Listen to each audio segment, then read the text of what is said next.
So Sean, how did you like the episode since you don't have the version of Bill and Frank that I was just discussing? This is fresh for you. And also, I'd seen enough people saying best episode of television before I even watched it. I've been surprised by that, to be honest. It's very good, but I wouldn't even say it's my favorite of the season. So I thought that was where... So I'll elaborate on that. So I saw a lot of those, and I was like, okay, what is this about to be? And I kind of was able to guess from just a couple images and things. I was like, I think I know where this is going.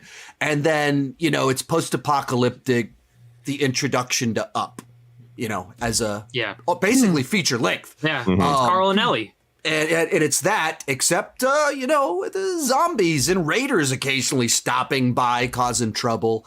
And, it was just really well done. And for, what they're going for of you're trying to build out this world and understand the perspective of different people. And you're showing Joel, who we saw him as normal family guy, and now we see him as this just bleak, emotionally stunted man. And then you contrast that with these two dudes living a life together, having normal relationship troubles, all the fun, while they have a fence around them keeping the zombies out. And it plays very normal in a very abnormal context, while fleshing out relationships, how things worked, how Joel does things, how people respond to him. And everything feels very real and, connected. It was one of those stories that just kind of just fleshed things out in such an unusual way. And, we'll get into the discussion of why some people didn't like it and things like that and call it a filler episode. And you can see why there's a thought that it doesn't dramatically move the story forward. I can kind of see what they're saying by that. It's this offshoot. But what it does is it fleshes the world out, the stakes, the characters, the relationships, and the emotions. And I mean, that's I had joked with my wife before I went upstairs to watch it. I was heard it's the best episode of television ever. And then the next, this morning, she's like, was it the best episode of television? I was like, no, I mean, that's ridiculous, but it's a really good episode of television. And it's absolutely not what you expect from a show about, post-apocalypse zombie show.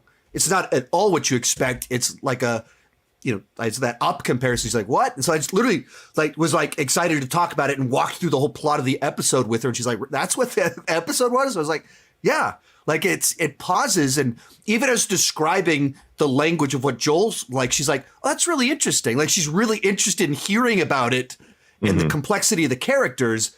She doesn't want to watch one frame of it, but she's fascinated because the characters are so fleshed out.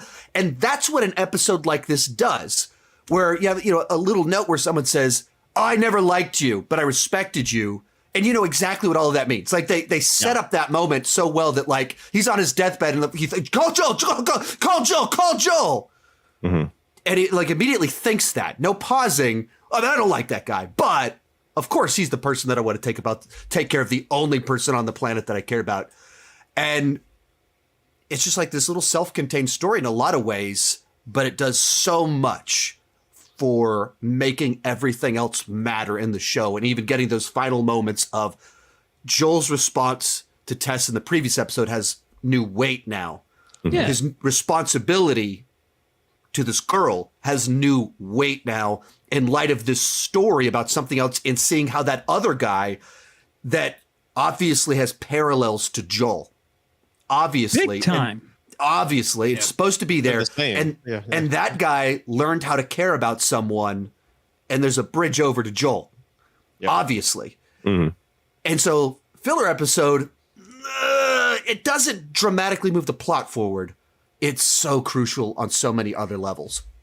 Yeah. Sorry, I talked way too long. No, it's perfect. No, so what I liked about it, and kind of summing up what you were saying, is that we were saying it in a very non-conventional way. It moves the plot forward.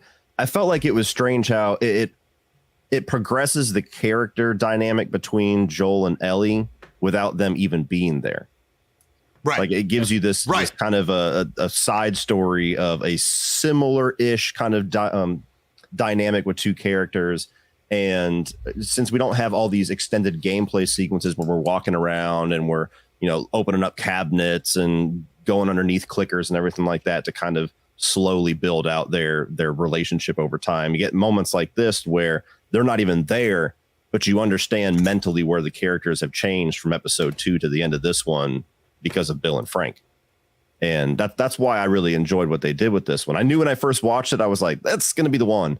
But I watched it twice, and I appreciated how different it was from the game, because for pretty much every change that they do throughout the series, especially so far, they always replace it with something that's just as good and interesting or even better for the medium that they're showing in, which is, TV.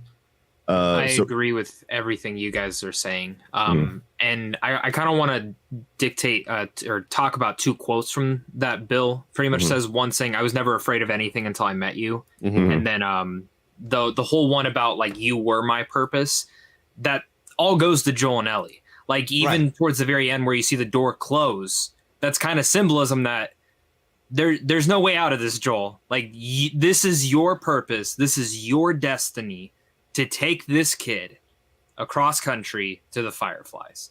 And I love the symbolism in this. I think people who say this is a filler episode are insane. I genuinely do. I think surface level, sure. But like the deeper meanings, I think dive into even more stuff that's missing from even the game itself.